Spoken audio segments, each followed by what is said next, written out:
and we live just like that. Right. I was the man on Black Monday. I am so glad they did not catch that. I would not be able to explain that in my church group. Nah. With that being said, guys, welcome. Christian Mingle. The podcast for blurs, for nerds, for everybody with a fandom. And as you can tell, everybody has a statute of limitations.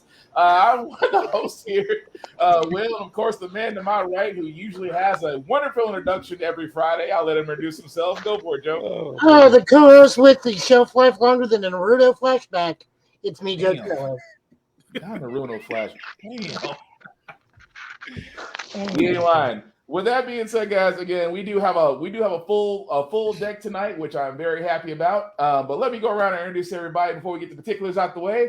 I want to introduce the person to Joe's right, my left, depending on how you got your screen flipped on your monitor or tablet or whatever you're watching this on. Literally the man, the myth, the legend, the man whose background I envy mostly because he's got the type of man cave I like to have. The man who runs Blurred's Eye View. Chris Fury, how you doing tonight, sir? That's right. What's going on, everybody? Thanks for having me. I'm the man on the wall. I'm your man on the wall for the evening. What's going on? I was gonna say Hodor or John Snow. Oh, no. It's a Nick Fury reference. No, that's I have that Thunderbolts book, sir. That's Winter Soldier nowadays. Yeah. Well, now. My mind did go Game of Thrones on that. I was like, the man on the wall. I was like, Hodor.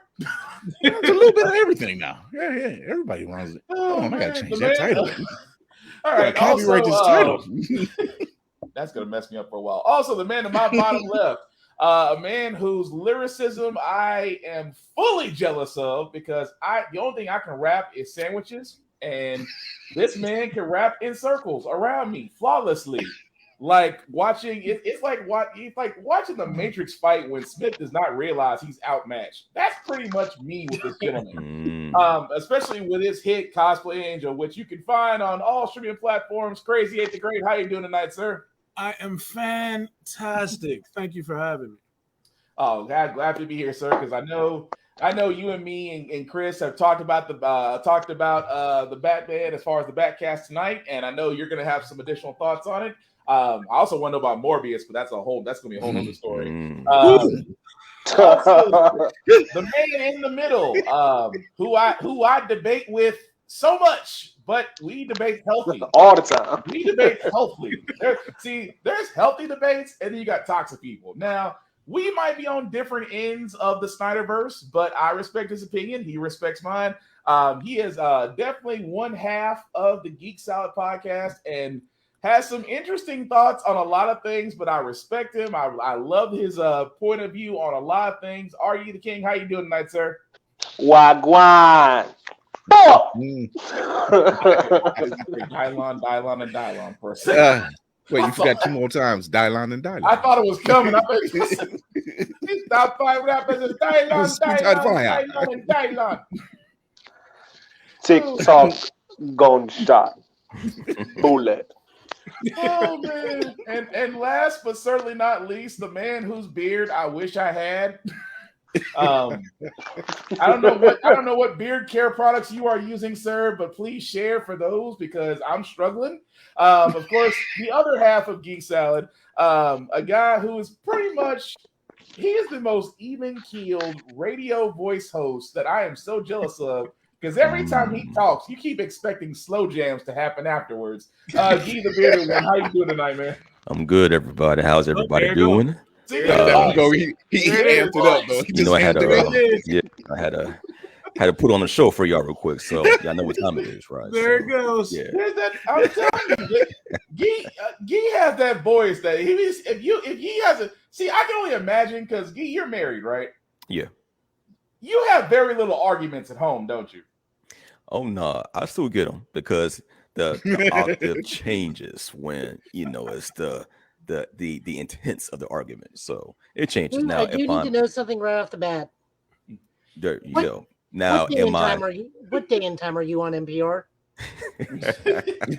But now, am I single? My man said NPR. that's an intelligent joke for y'all. Yeah.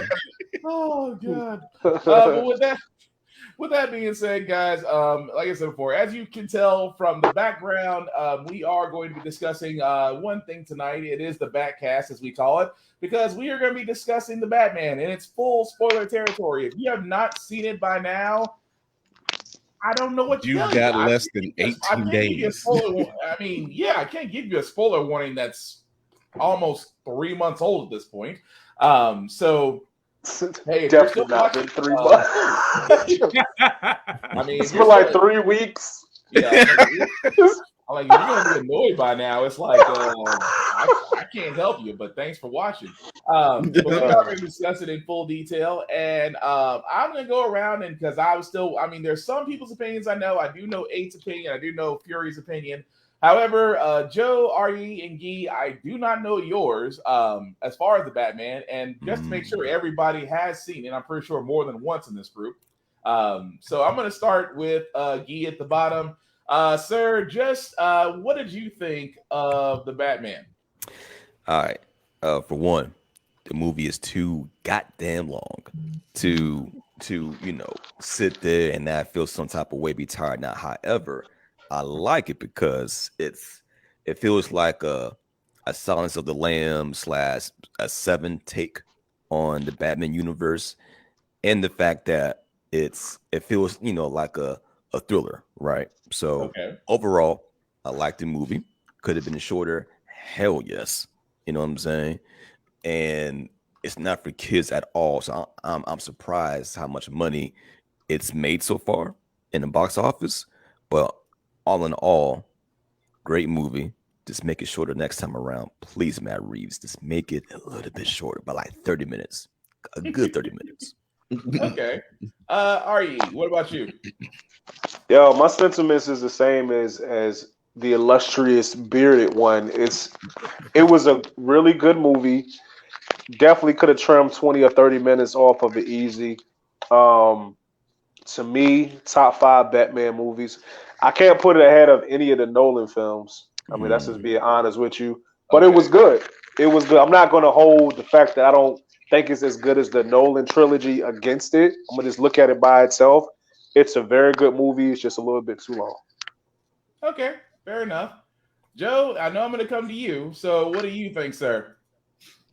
I was kind of conflicted on a lot of it. I thought the movie was good, but it had some flaws to me. I didn't understand why this had to be the Riddler when the material was closer to, of all people, Professor Pig and his the way he was doing stuff. I mean, yeah, he was leaving riddles, but just it doesn't seem like a Riddler story. This seems like a Professor Pig story.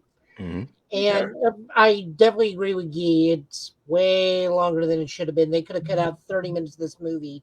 Easy. And I also noticed towards the back half of the movie that we were running curiously close to the back half of Dark Knight Rises, where it was almost trying to go into no man's land in some areas. And I just did not enjoy Pattinson's portrayal of Bruce Wayne. I understand he's year 2 Bruce Wayne, but this man is like 2 steps away from being walking around Wayne Manor with Kleenex boxes on his feet, like with how he was. And I didn't understand why Gordon had to constantly low key, what's a good way of putting this? Not quite whisper, but always soft talk to Batman. He's got that he's got that tone of voice he uses with everybody, but he's got this really hush, smooth tone he only uses with Batman. Oh, sorry guys, I got to talk to Batman. He's my real good friend. That's how you talk to crazy people. You gotta talk to crazy people. That's right. Okay, that's good. Else you get sucker punched. I mean, it was just weird. Every time he'd be talking to somebody, then he'd just take that tone with Batman. Right. Why? Well, I gotta go with that one. That's probably with the little stompy feet when he in the shadows was funny. That's gonna be a hot take for later. Okay, Chris, Because I don't think nothing's gonna beat the Mass Effect. I gotta make a list of hot takes of the year. I don't think nothing's gonna beat the Mass Effect one. But Chris, if you don't mind, go ahead and give your opinion.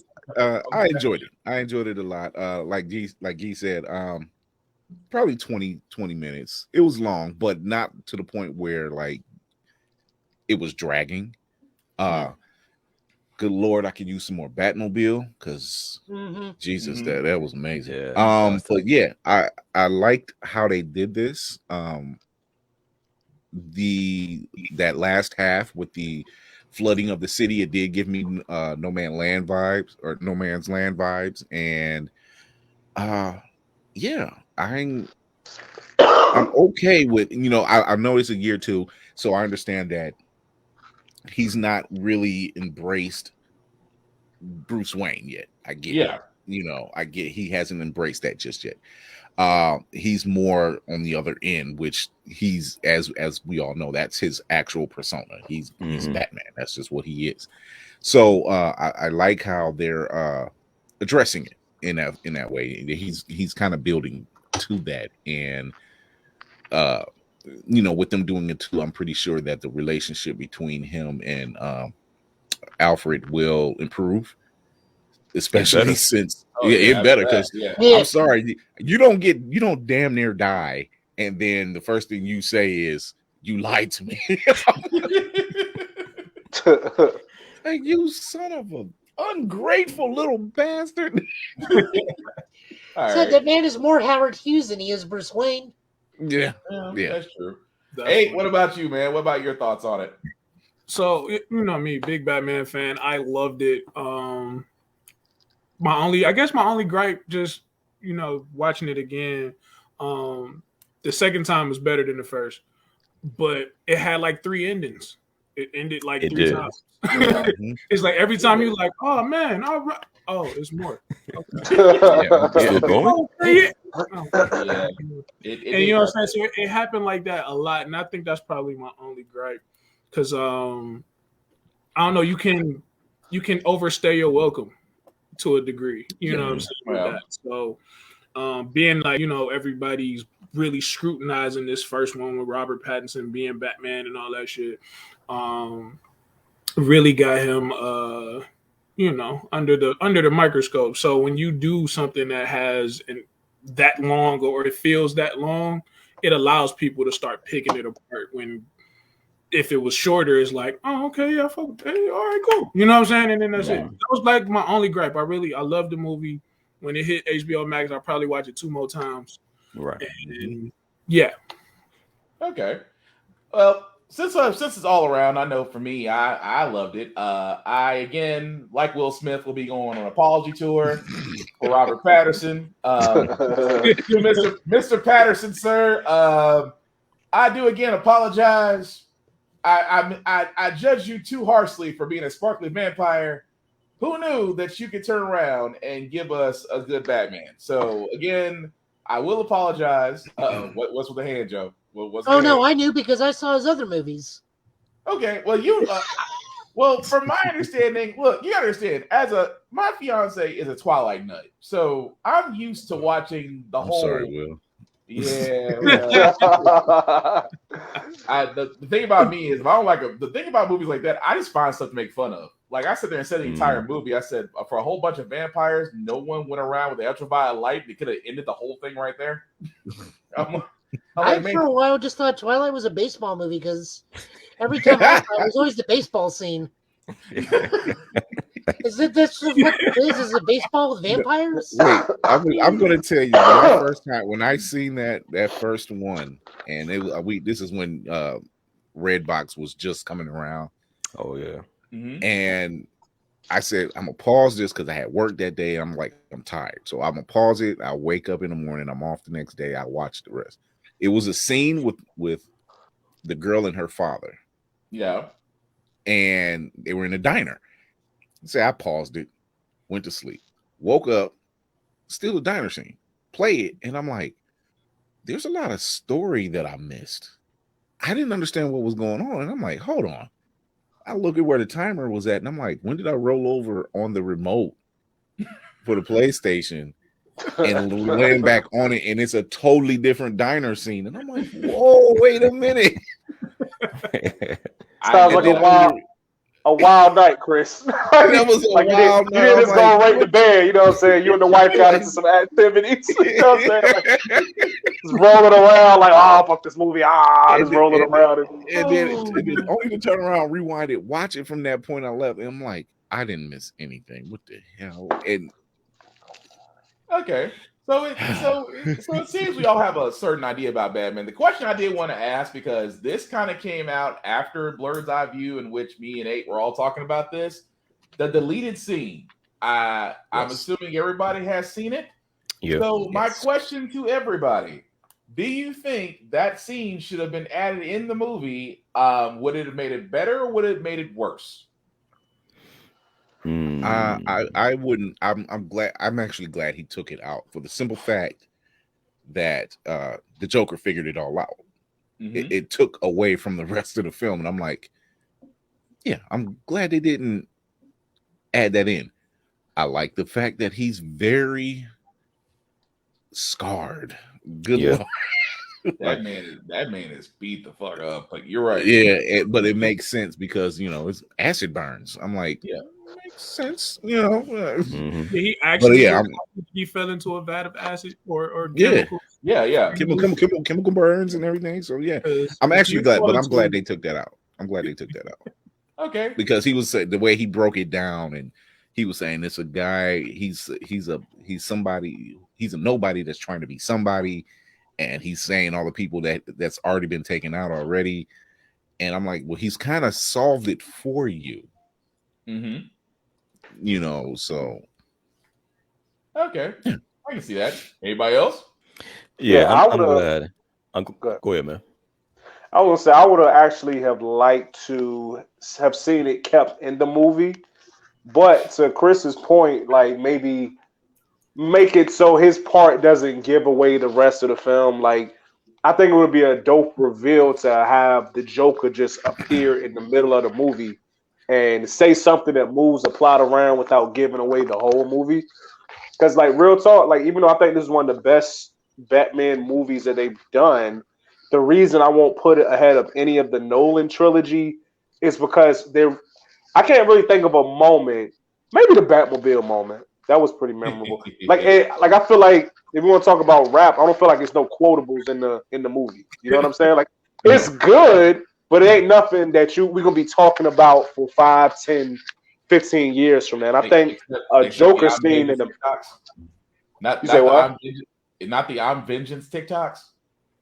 No, those are funny. That's pretty good. I'm joking. Go ahead, Ari. I'm talking about, like, the moments when Bane was fighting Batman and he used darkness against him. Like, that is classic. You know what I'm saying? Like, I don't feel this version has anything like that, and I think a scene with the Joker could have been like one of those moments. Okay. He does. I mean, the only line that would have been nice, and which he said, is like when he says, "It's almost our anniversary." I'm like, "Oh, so you've already encountered him, right? We've laid that groundwork." Mm-hmm. So between that and then Gordon saying you could have pulled your punch, and he says, "Well, I did," So he punched that shit out of it. I would just like to point out to everybody. Just want to point out to everybody watching, and I'm fancy, and I'm drinking Perrier water. This is the leader version of Perrier, so I'm fancy. I just wanted to put that out there for the audience, so y'all know. Bougie. Pinkies up. Just for fancy water. Sam's Club. Perrier. He's gonna drink it fancy on top of that. I'll just stick with the tap. I'm good with tap water. Okay. I'll stick with the tap water. There we go. Big bottle of water. But I'm glad that they kept it out, because once again, having that scene in would have felt the movie would have felt like it's like another hour, an hour extra long. So I'm like, yes, keep it out.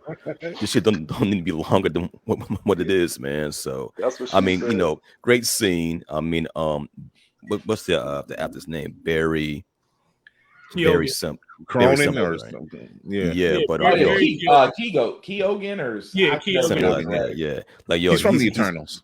He's a dope actor, but the way he portrayed the Joker, like he has to be in a movie in the future. Has to be.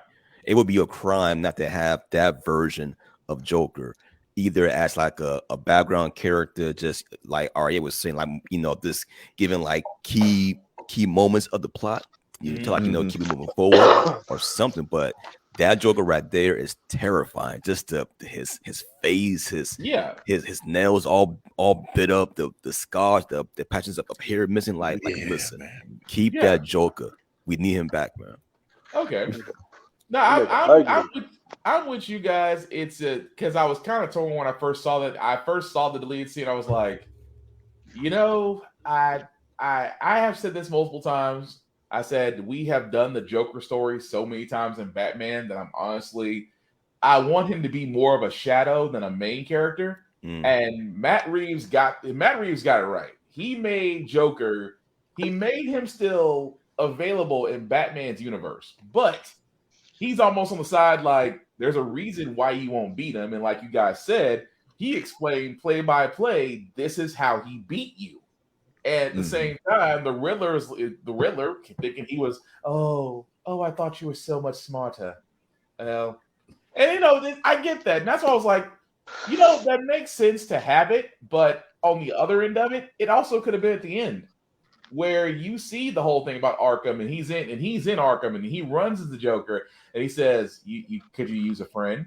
Which again, kind of is a nod to the Long Halloween, and I'm okay with that. You know, the whole line where Joker goes to forgot that dude's name already, where he goes so and so, and he goes, could you use a friend? And I was like, okay, that's a nod. I appreciate that.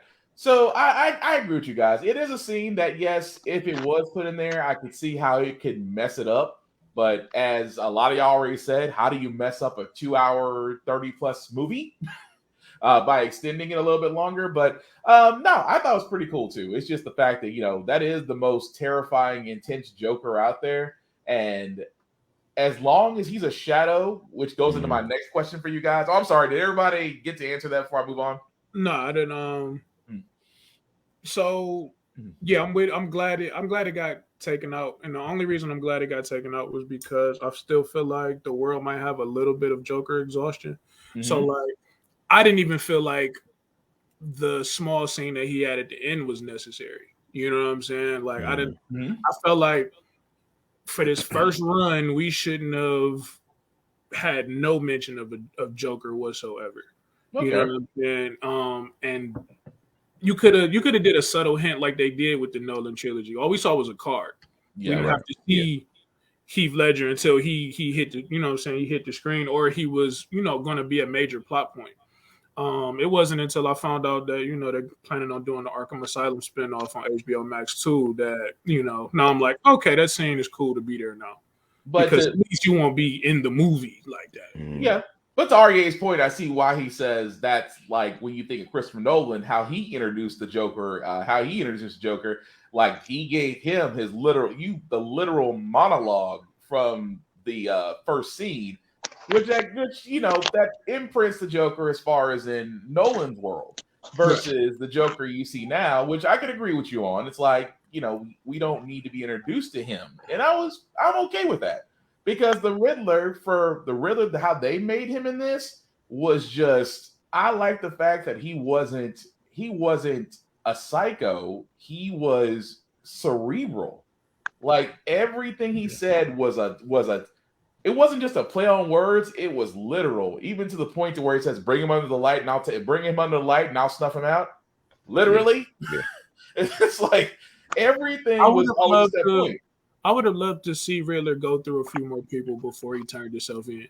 Like, I know we had beats to stick to and stuff like that to keep everything going, but I really wished Riddler wouldn't have given himself up until like way further in the end. Like he gave himself up awfully easy. Yeah, like I wanted his body count to make him more terrifying.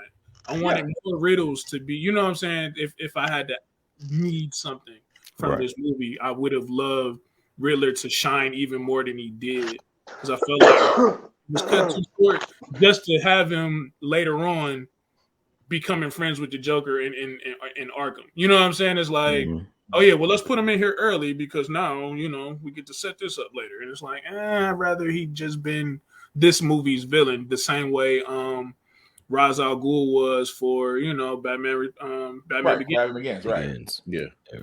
Okay. Joe, any thoughts, man, before we move forward? Honestly, I don't know why the Joker's even in this. I thought the Joker gang itself was enough to allude that he's there and around. As they said, that one small scene, not the cut scene, but the other scene. Well, that one small scene that was cut was literally him just holding basically a sign that says "Go this way for plot." So I understand why that. Yeah. That was still funny. I am okay with this iteration of the Joker because I understand that this is the Scott Snyder rip the face off Joker, which is fine. Yep. A Death in the Family Joker is interesting until he got better. The problem I still have with the movie in the grand scheme of things, and this is me because, I got raised like everybody else in the 90s cartoon. This just isn't Riddler to me. It's just not. I mean, I'm just too used to every iteration of the Riddler being like the attention seeker that thinks he's smartest man in the room, but he's really not. I will say, I can't remember the actor's name from Gotham, but I really did like how he played Riddler. That version of Riddler, that was probably the most accurate version with the look, even with the look. And I'm probably also the best person in Gotham. I can say that, but I was a fan of Penguin. I was a fan of Robin Lord Taylor, but that's just me. I don't know. It's just, as I said earlier, I felt like this is a Professor Pig story that's disguised as Riddler because they're like, no one knows who Professor Pig is. Yeah, that is true. Unless they played the Arkham or actually watched the animated series, but you're right. That one animated series that didn't last. Oh no, they did Professor Pig on the Gotham show too, and that was actually they did. They did. It actually, it was one of the better moments of that show. I keep going back to him, but that's just because this is what this movie seems like to me, where it's Batman dealing with the low-level criminals. He hasn't quite gotten to super villains yet. Yeah. I also like that he is dealing with the Falcone family. I also love that the movie understands that Italian names don't have to have the E's at the end. When the E's at the end of it, you don't.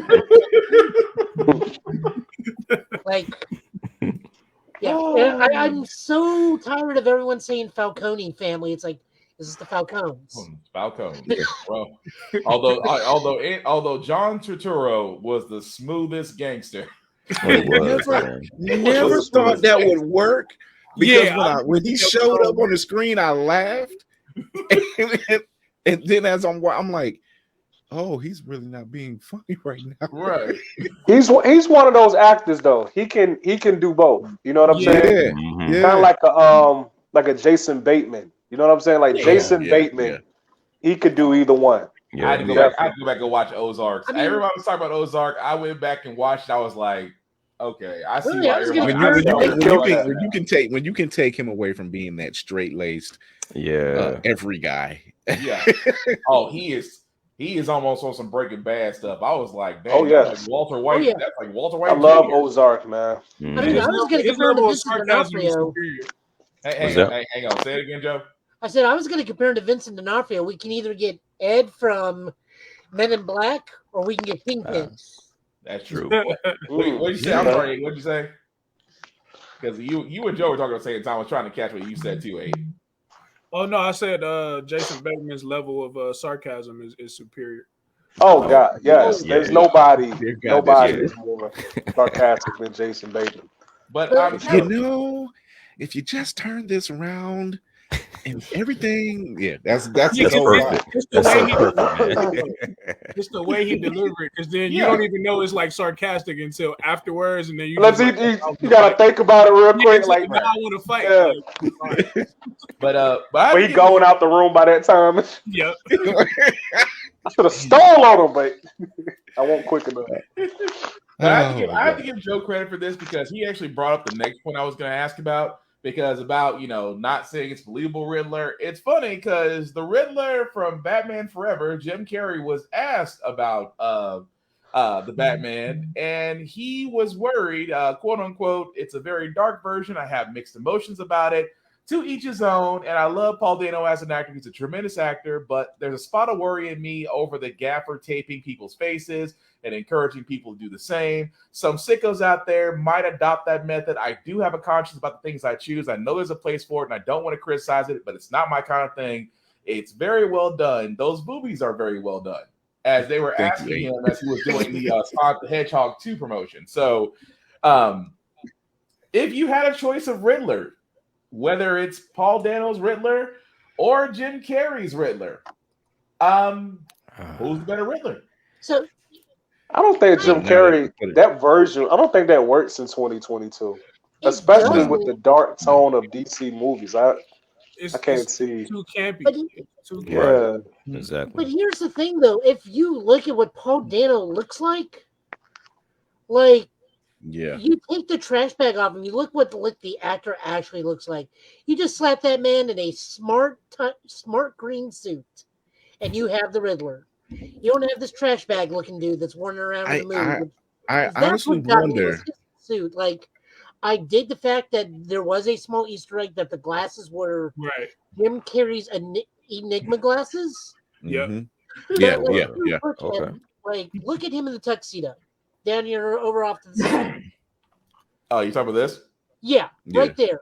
You make that suit green, you make that shirt purple, you're done. True. Here's the thing. I wonder if his version of the Riddler will, if we see him again, which I actually hope we do, will be more, I guess you say, advanced. You know how in Batman his suit changes, it is variations of his suit. I wonder if we'll get the same thing if he shows up again and have a little more streamlined look, Well, Matt Reeves said that this is the villain's origin stories too. So nobody got it together. You know what I'm saying? Okay. Right. So everybody has time to beat the Riddler. I swear to God. But I gotta point this out. I don't think he's gonna top that. Here, Will. Because even me, I'm not even a fan of a green suit, and that's a sharp suit. I'm about to say, I'll rock the shit out of that suit. Look at that. It's not a fly, man. St. Patty's Day, always. That's tailored. Yes, sir. You put Paul Dano in that is the Riddler. But that's the thing. But that's what we're used to, though, because we're so used to the Riddler being sophisticated, but he had style. So it's interesting, like you guys say. I'm with you on that. That's the Riddler. Even though I did not like Gotham for what it was, I love the fact of how they made the Riddler. Like, he was sharp, he was sophisticated, everything was thought out and thorough, and I love that. But Jim Carrey I love Jim Carrey, do not get me wrong, but this, sir. So here's the thing, though. That is actually just an homage to the Sean Astin. To the 60s Batman. To the Silver Age Batman, right? Which I'm not mad about, but Jim Carrey in the Lil' Kim pose from the 90s, bro. Right? I'm not with that. I mean, he could see that in my nightmares. The Riddler hardcore. But no, that's why I wanted to point that out, because don't get me wrong, I love Jim Carrey. I think, I personally think no one else in Sonic the Hedgehog could be Dr. Robotnik / Eggman. I think that cannot be pulled off by anybody else. But I think he did dance around the fact that he was like, it's too dark. And like RDA said, Jim Carrey's Joel Schumacher version couldn't work in this year. No. Because nobody does. I hate to say this, nobody does really campy movies anymore. Even Batman and Robin, for all the train wreck that it was, you'll never see another movie like that again. Oh, hell no. But I will say now, I prefer, give me any day, the Batman animated series Riddler, because at least his riddles were deadly, and they were actually hard to figure out. It's like in the movie, Batman kind of like figure out each riddle on the spot, except for the one about the bat with the wings. Like, no, nigga, it's a fucking pigeon, or like, well, maybe it's a mouse with wings. Well, maybe it's a bat with wings. I'm like, nigga, everybody in the crowd knew what the last riddle meant. Exactly. Like, hey, stupid. Like, he's talking about you. And see, that was the thing. I would always assume, like, he's giving you a deadly riddle, but he's still giving you enough time to save whomever and figure this thing out. He's giving you that option. He's not, here's the riddle, and you're 2 hours late. You know, it's like, it's at the scene of the crime already. Figure it out. You know, it's that type of thing, you know. But like you said, is like it's the beginning. They don't have it together just yet. He's like, I'm giving him this the codex, to figure out my symbols and everything, you know. Now and really Alfred figured that out, you know. So figured it out, but you're right. I was just like, yeah, do this. But I mean, that's the thing about it. Like, it was a year one Batman story, and I like that. But going almost in our other question, because again, with the Batmobiles, I'm going to ask this question again. I'm particular about Batmobiles, but don't get me wrong, I love this one and this one, where they pretty much put a Jetfire engine on the back of, I'm almost assuming, a 86 Camaro, judging by the body style. So I love the Batmobile for what it was, and the fact that I didn't know that the whole going over the trailer through the flames was not CGI. That was an actual stunt, which actually makes it better that way. Because I would have loved to have been the guy that goes, okay, so what you're going to do, you're going to floor it as hard as you can. You're going to hit the ramp at this time through a wall of fire, and you're going to land it. Cool? Yeah, sure. I'm good with that. Who else can sit there and say they can? But my thing is, it's I guess my question to you guys is Batmobile favorites. I mean, are we putting the one from this Batman in that list of Batmobiles we love to have? Or is this kind of like, we're going to sit and wait how this is going to work out and see how the upgrades are going to go?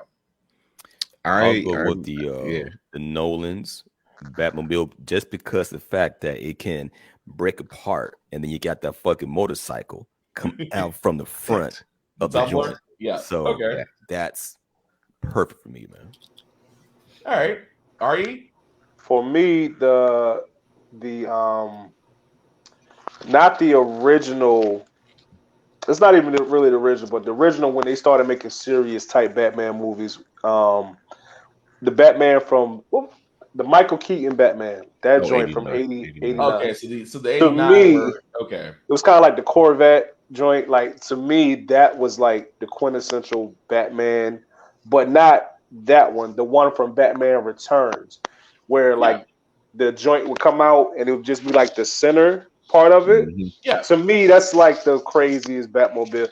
It's like, it's my childhood, so that's always going to be the dopest Batmobile to me. The modified C8. See, this is the reason why I love Batmobile, because I'm a car guy. Because the original Batmobile was actually a C8 body that they actually molded. They actually molded onto, but the engine was actually the first V12 engine that was ever used in a movie production. Like, Aston Martins weren't even using V12s up until Casino Royale. So, for an American, like I said, this is useless trivia. I know, useless trivia. This is useless. Gotta go on Jeopardy, man. This is only because I'm a car nut. So usually, if I see something about it, I'll be like, oh, you know, it was initially a Corvette with a V12 engine, and that's never been done before. But I was like, I did not know that, but thanks. But anyway, 8. What about you?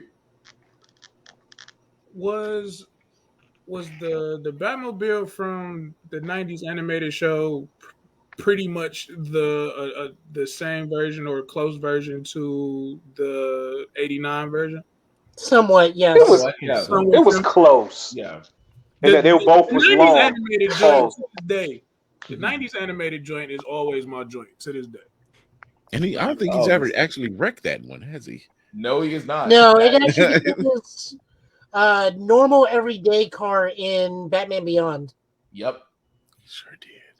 Yep, because that was the. They had There had to be one episode where the Batmobile kind of got No, he crunched never up a wrecked little it. bit. He That never was wrecked It it. got crunched up a little bit though. No, And even if it did No, it take did get damage, crunched one time. It did get crunched one time. It got crunched. It It won't completely wreck, but it got crunched. But Oh, I'm sure it was fine by the next episode. Alfred, fixed that. So. him and Lucius. No, Alfred just stuffed it out. Oh, dang. You're right. That's my It got joint. crunched. No, That's I found it's not crunch, but you know what? Let me just share it because Share it. Damn it. I think it was. Oh, Yeah, it it was exactly right. It was Okay. a little See? bit. That's my '90s cartoon Yeah, memory exactly coming in. right. I remember. Right. That was the mechanic episode where apparently, they did the Batmobile did have a front end collision. So REA is exactly right. I was like, dang, he is right because I don't remember that. I didn't remember that episode where it got wrecked. But but that's really like every time I think about Batman, that's my joint. oh, that was still my favorite. But I still mine. Joe, I'm sorry, Joe. What was yours? Mine's actually a toss up to some of the newer ones. I really enjoyed the Batmobile from Batman the Brave and the Bold because it's kind of like a combination from the old Adam West series and the '89 series. It's like a mashed up the car. Okay. And what was the other one I really liked? Batman. Because I have one, but it's the most hated one, depending if you loved or hated the video game. And then the one from the Batman, the WB Batman. Yeah, Oh, the smaller one, that's a different version of the one in Arkham Knight. Yeah, it's kind of really hard to find a picture of it nowadays because this movie is also called The Batman. Yeah. Now, but I will say mine. Mine is definitely Arkham Knight, just because like I said, I'm a big person of designs, and Arkham Knight is still by far to me the best Batman game until we have another Batman with another one. Actually, I can tell you my other favorite Batmobile. I'm sorry. Hang on. What did you say? Hey? Too much Batmobile. I'm not going to argue with that, but you're right. Batmobile didn't get his time. Batmobile didn't get his time to shine in that game. You're exactly right. But it was all Batmobile after a point. But it was I can't lie. That was my favorite part of Arkham Knight. Although there it is. That's it. So besides okay, I remember that one. Yeah, I remember that one. Yeah. It still works. See, that's why I'm like, he still got it. But I always said to myself, if I ever did become a mad billionaire, I am building that Arkham Knight vehicle. Somehow, some way, that vehicle's gonna get built. But mine would probably be obviously this new version because muscle car. That was a beautiful muscle car. It was a beautiful muscle car to have that back end on it. Yeah, to be in an IMAX theater and to hear that thing roar, and I'm sitting, man. Yeah, that was intense. Then he does the taunt. And I'm like, you're talking my language. And that is the reason why Will never get a Hellcat. So the reason why you will never be given a Hellcat. So I'll be sitting there saying 800 horses. I can make this better. I can make this. Then just find a Batman suit and just go around just saying I'm vengeance every chance I get. Why are you running around dressed up like that? Because of a car. It's the car.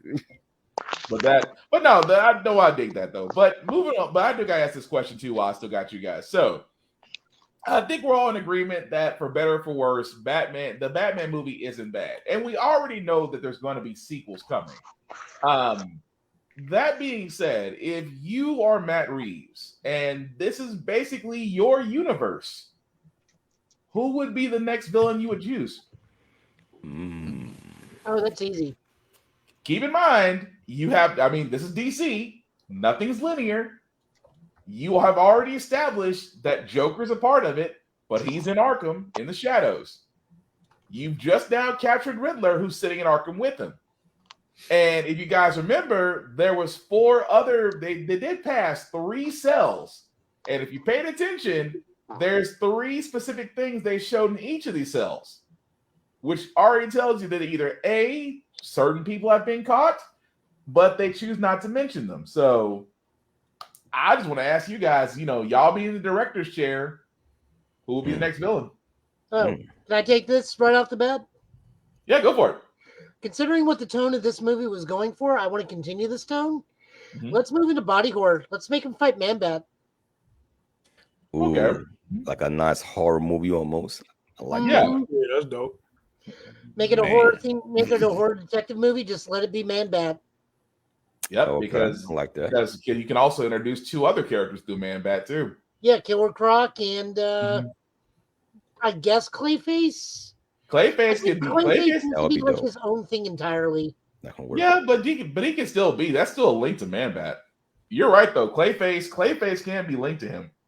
But like, if we do Killer Croc, it would be kind of like in the Joker role of, all right, I need to go find Waylon because something's up, and I know he's in the sewers.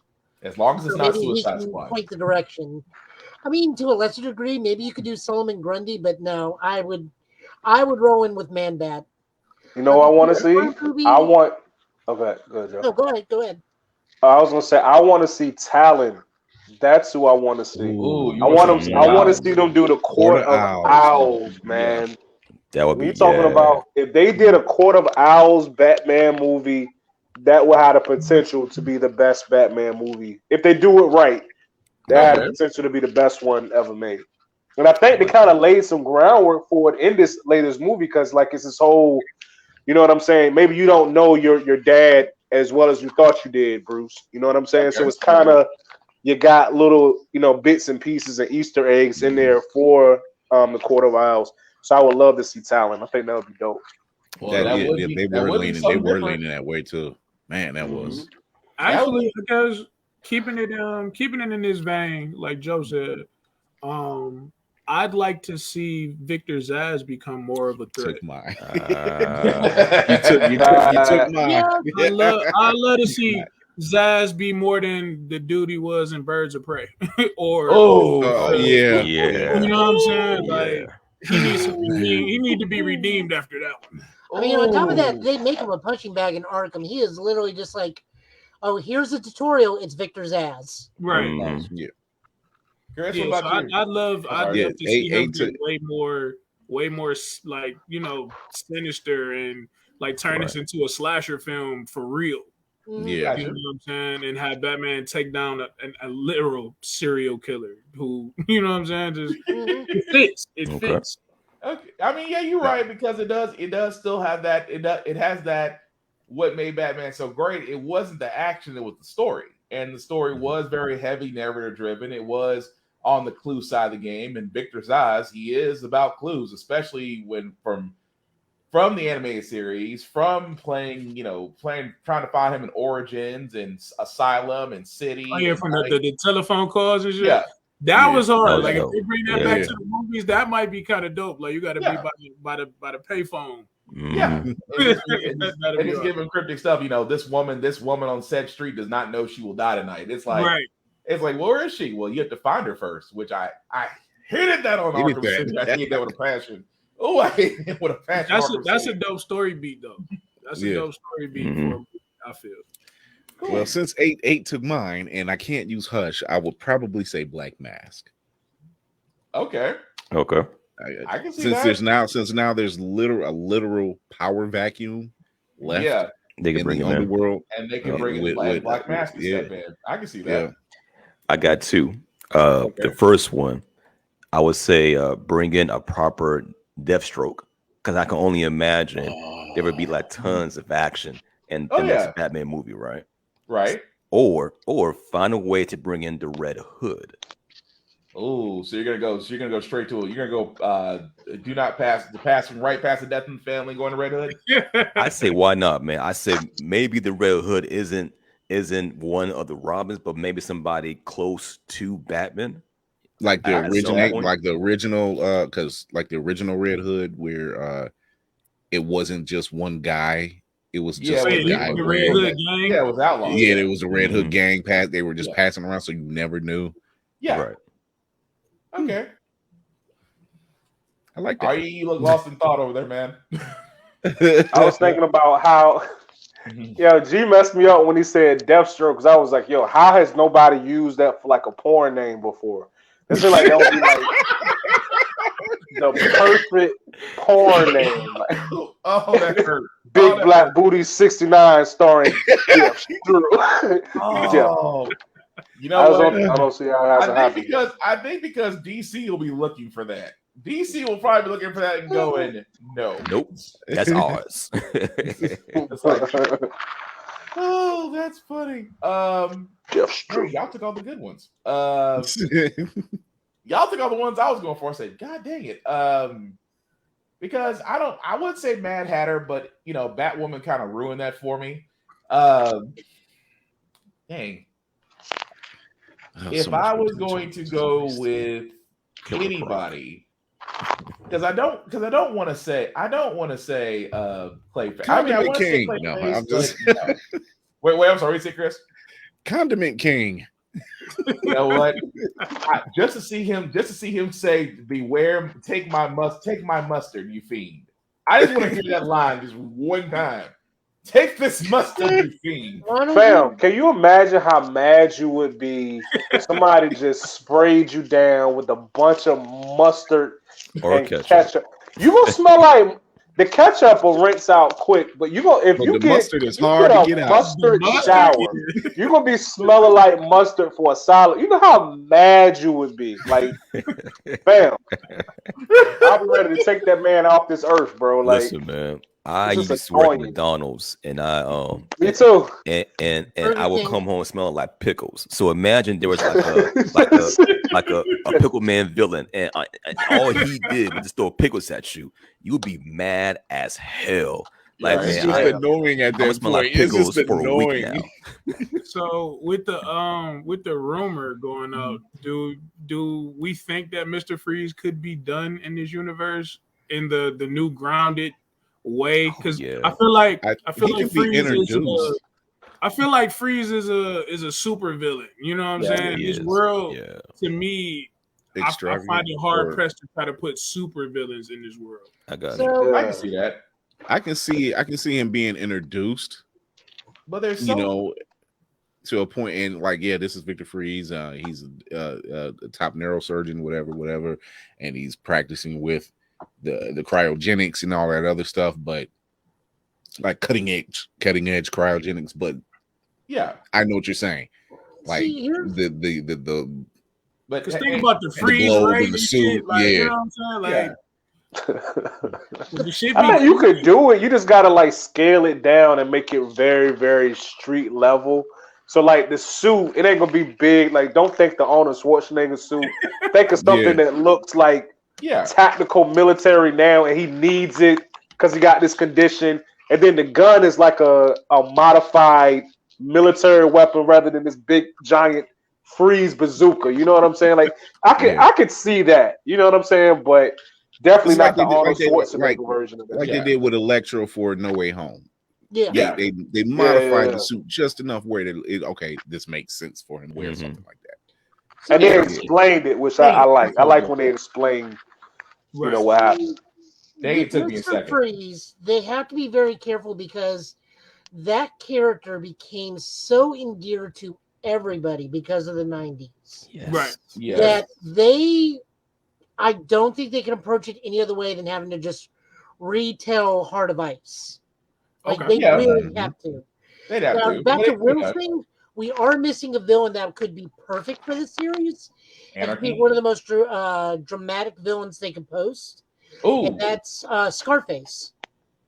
Okay. Yeah. And you make it the 90s Scarface where the ventriloquist doesn't want to be doing this, but the doll is not giving him a choice. Good point. I can see that working. Mm-hmm. But he also doesn't want to lose the doll, so it's like Batman's just like, give me the doll. The zone's like, I can't. It's like, but you don't want this to happen. It's like, I don't, but Mr. Scarface does. Right. And then imagine if the doll was the little one from Saul, like, do you want to play the game? Yeah. This one. Yeah. Yeah. And that, just enough not to get Make the it lawyers involved. like Just enough. make Right. make Scarface creepy as hell to where Just it's stay away like from Scarface 2. Yeah. No, Scarface 2 with the female one who's like pretty much like man. it's Harley, but she had Scarface. Now I would Stay say away this from that. because I know I posed this question to all you guys. I had to think about it for a second because I want to say I know I told you guys one villain, but if you think about it, if you're really trying to make the sequel better than the first, and you're trying to keep in the same vein, wouldn't it be better for Batman to face more than just one villain this time around? No. Or would you like to keep it the same? Because for me, hear me out. Here's the reason why I say this. Because, yes, we've seen him take on the Riddler. And this, keep in mind, it's still year one Batman. But let's say this go around, it's 2. Or possibly 3 with one in the shadows. So it's kind of giving that feel like his world is expanding. But he's still in that, still trying to come along, still trying to figure out where he is and everything. And I'm going to be honest, I want to see Azrael somewhere. Oh, I forgot about him. I do want to see Azrael. Now, keep in mind, I don't want to see him walk straight up to Batman and say, one day you're gonna go down. Someone has to take the mantle for you. Mm-hmm. I just want him to be in the background somewhere where Batman always says he has eyes watching him. Where it was like I forgot what issue it was when he first met Azrael. He always said, I always knew you were somewhere. He goes, that's my job. If you didn't know where I was, I failed, and I might as well kill myself here and now. And it was like, damn, dude. I mean, it's not a sneaky mission. It's like, bruh, he's like, you're getting a little too analytical. But the best way they could do that is if he's in Batman is fighting the League of Assassins and the Church of Saint Dumas is watching over this entire thing the whole time. That's what I think would make a great background. Now, I don't want that to be the main story. Now, like you guys said, I mean, you could have Man Bat, you could have Croc, you could have Scarface again, one that hasn't been heard of since the animated series. All of that stuff is cool, but for me, that's what's going to make it stand out from Christopher Nolan movies. It's the whole thing of you have to have that underlying tone that there's always something else out there, and you don't know if it's going to be good or evil or just overall like neutral. So I just think along with that, having him in the background. I can say this is the first time I actually cared about Gotham and what's going on in it from this movie. Like the other movies were so Batman centric, you really didn't get like Gotham exists, but all you care about is Batman and who he up against. This time it's like, hey, Batman can take a vacation. I want to see what's going on in this corner of Gotham. Right. That made you care. I was like, to see the Penguin and the whole thing about the Penguin. Hey, what you got a problem? I felt bad for the twins because if they ain't got the best. Oh my God! Worst door site. security in Gotham. Good Lord. Man, like H said, like I like what they did with making Gotham its own character. Yeah, and like we were mentioning with all the villains, it makes sense to have somebody like since the Falcons, they're not over because there's always a Falcon. Yeah, and same with the Maronis, but to have that power vacuum, and then you have somebody like the ventriloquist showing up, Two-Face is being Harvey Dent is being involved because he's the attorney, and Black Mask is seeing this hole showing up. So I can see the layers, right? It's layered, and that's how it should be. You're layering that story to where everybody has certain characters, and you can tell they may not be the villains that we will see them to be, but I like the fact of seeing that progression. It's like you mean, let's be honest, you watched Oswald in the Batman, and you're like, oh, he's gonna become Penguin, but he wasn't Penguin-esque. He was like middleman. He's like, look, I work my position, and to have Falcone look at him and say, you will never be more than what you are. You ain't nothing more. He's like, you're nothing more than just a middleman. And look on his face where he's like, yeah, but I'm the only one still standing. It's like, I'm the only one still standing, and Gotham is mine. And you can see that progression go through. So you can only imagine when Harvey Dent gets introduced. I mean, I don't think it's going to be hard to top Christopher Nolan's way of how he did Harvey Dent. Oh yeah, that's gonna be difficult. The way he tied Harvey Dent to where his eventual transformation into Two-Face, that's gonna be hard to beat.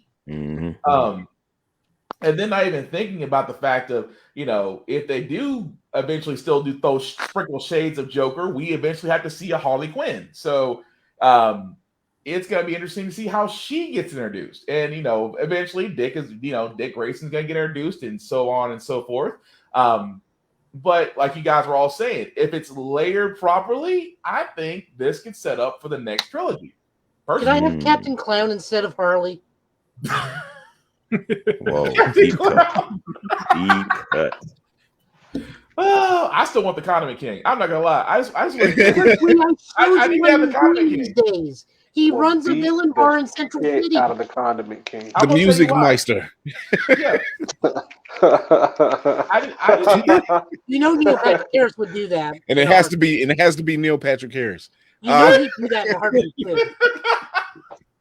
It's just because Neil Patrick Harris could have been the new Jim Carrey-esque Riddler. Yeah, he really could have. He could pull it off. He could pull it off. Yeah, he could definitely do it. But yeah, it was just he had me laugh. I just can't get up. Take this mustard, you fiend. I cannot get that out of my head now. Just like y'all. I'd be so pissed. Like, you really wasted my time with fucking condiments for real. Like you ain't got nothing else better to do than spray ketchup at people. What is wrong? Like you said, have you ever tried getting mustard out of your shirt? That stuff will not really release. Tough, man. I would beat him to within an inch of his life. Like, you know what? Alfred find all the Gordon Food Services buildings in the city and find out where he's getting this supply of mustard from. Who's carrying a full tank of mustard on their back? That would stick with me just because he goes back to the Batcave. Long day, sir. This motherfucker sprayed me with mustard. I'm telling you, cucumber sandwich with your mustard, sir. Alfred, you're fired. Real quick. Oh man. Okay. I was going to ask this too, because about Alfred, because I'm sorry, I'm just sidetracked as I'll get out. So the Alfred that we do see, played by Smeagol. Andy Serkis. Andy Serkis. Andy Serkis. Smeagol in my head. Great Andy legend Serkis himself. He is, legendary actor. Legendary actor, great director.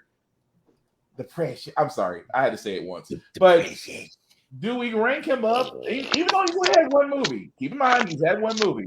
Is he up there with the greats that played Alfred?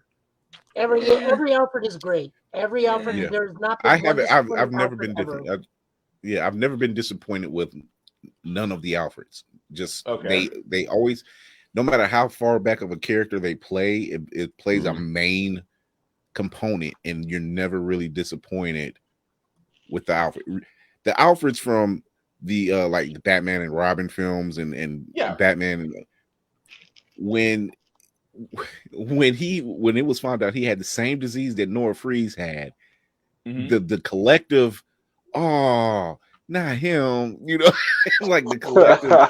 that was the lowdown. That to see the man, to see him actually, see Alfred go down. What was it, McGregor syndrome stage 1? I'm surprised I still know that. Useless trivia. And when he was finally cured, like people in the theater were actually clapping, and it was just like, we can't lose Alfred. But no, don't get me wrong. I get it. I still think he played a great Alfred. It's weird that they kind of put a twist this Alfred, like him knowing a secret about his dad possibly being dirty. And the whole time, he goes to Falcone. He's like, yeah, your dad came to me. He had an issue. I handle it. He's like, what else you want? A soliloquy? He's like, your dad isn't as quick clean as you thought he was. He had an issue. That I like. Yeah. I like that twin. I like that spin. Like he's not exactly dirty. Yeah. He was a man pushed. Yeah. And desperate. Great point. And that's what it was. But he was just like go ahead.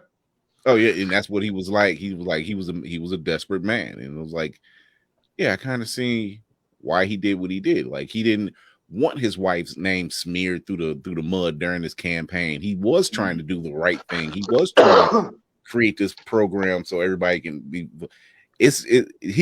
we all know somebody who's a little seedy. You know, it's just like, you know what? If push came to shove, I know a guy. You know, Yeah, but I just know. I do like. I don't want him dead, but I had to give Matt Reeves credit for this because he took that from Joker White Knight. He did take that. He did take that from Joker White Knight, saying because the whole thing about Bruce's family wasn't always squeaky clean. It's like I had so many people in the movie theater go, his mother wasn't Arkham. I'm like, okay. I just sat there and rubbed my head like, oh, you must. I try not to disparage people. I try to encourage people to read. I'm like, do you find yourself turning British when you see stuff like that? You be like, you Paul deluded. You know what it is? It's that meme. It's that meme. Right. Actually, you know what it is? It's that meme of those aristocrats that are looking down when you hear someone say something that they only have movies for references. You want to go. It's the three vampires from Twilight where they're looking down at everybody. It's like you uncultured swine. How dare you? You uncultured swine. I should have you watch it. Hide your money, y'all. There's poor people. That is a back that is begging for the lash. Started a Frasier-ish. And then you offer somebody some shit. Sherry Niles. I was sitting, some Frasier shit. Yeah, but I was sitting right there in the movie theater. I'm like, yeah, that's the actual story. It's like, that goes to show you, which made me think, like, I get DC. DC at a time where Marvel wasn't the mega universe as we know it is. I mean, let's be honest, we all remember the 90s. Marvel wasn't Marvel at that time. Okay. Yeah. But DC was killing it as far as animated series and comics and stuff go. So you still are in that regard. So that you are right. But it just made me think that, the way DC kind of told its stories, I mean, they were darker even for children's shows. But they did kind of stray away from the story of Bruce's parents, which is almost the same way, like, everybody keeps saying, we want to know where the Joker came from. No, you don't. What's the whole point? The Joker is a mystery. You should never know where the Joker came from. The fact that it's a mystery has made it work for the last 70 years. But people killed. But it's like, it's like when they said that in the movie theaters, I was like, I just said ever so quietly, just read a comic. I'll tell you which comic to read. I'll even text it to you. Like, here you go. Show my phone to him. See this? Read that issue. Answers all your questions. And I kid you not, all I heard was, I ain't gonna read because I ain't gonna read because there's animation. It ain't enough. Ooh, enough, man. This is where you bust this out. No, I just sat there. I literally sat there and said, every day we stray further from God. Every day we stray further from God. But no, I mean, do y'all guys think going forward, because just because as we're kind of getting to the end of this, but we already know that the Batman and success is going to be. We already know a sequel is going to come, and we can speculate from there. Do you feel better at this point where the stage of DC is at right now? Or are we still in this oh crap, we should be worried scenario? I'm still kind of iffy because I mean, Peacemaker, great show. Awesome show. Doom Patrol, wacky, but still good show. Yeah. The Batman, great movie. Mm-hmm. It all depends on how Shazam turns out, how the Batwoman turns out, how Aquaman. I mean, we know Aquaman is going to be bonkers as hell still. So as long as I'm worried about Aquaman. I'm not as it's fun, then it might work. But and then they're doing a new animated Batman series again. Which, by the way, one tangent. I can't implore enough that people watch the 90s animated Batman series just because they have some of the best collection of villains on that damn animated show. Not only were they tragic, but it was like, is this show really for kids? I mean, I was It a kid won't back then 100%. watching it like it's kind Yeah. of dark. You know, They There was a lot- went there was a dark lot on of some adult jokes. There's a episodes. lot of dark themes in that show, man. Really What was dark. that joke? I That heard? one where it's the Scarecrow episode and like he's having a nightmare the entire like that was a dark episode. I'm like, yo, I ran home from work to see this. or the episode where Robin finds the little girl and to try and take it away from her dad. Come to find out it's Clayface, and the girl was like a sentient part of him. And then when she got reabsorbed back into the Clayface, I was like, yo, that's fucking depressing, man. It's like even in Justice living League being, Unlimited, man. even in Justice League Unlimited, where they have where he's going against the Royal Flush Gang. And I can't remember, was it Ace? It was the girl Ace. Yeah, it was And she had the brain tumor. And I'm like, yo, the girl died. Yeah. She died. I'm like, It was like, and even It Amanda was a Waller lot of was like, episodes never had never had like a resolution or a happy ending. Like No. Oh It's a- yeah, it was dark. It was always dark. Still, real quick though, even Batman quick. Brave and the Bold had a dark episode, and that was dealing with the death of his parents. And I'm like, this was supposed to be the kiddie version. Yeah. Batman the animated series to this day, to me, the greatest moment in that show. Y'all remember the episode where Robin, he was going against Tony Zuko? I think it was Tony Zuko. Robin found out Batman was on the trail of the dude that killed his parents, and Batman tried to keep him on a bench. Robin was like, what?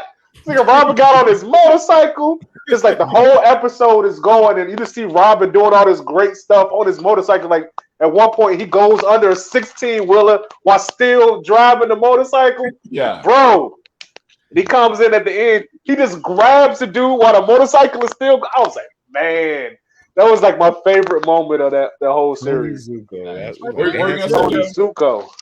Where you gonna My say, favorite joke from Batman the Animated Series I saw was this week on Batman the Animated Series. Come see a woman trapped in a child's body who attempts a suicide pact forced upon her whole television cast, followed by Eat the Cat.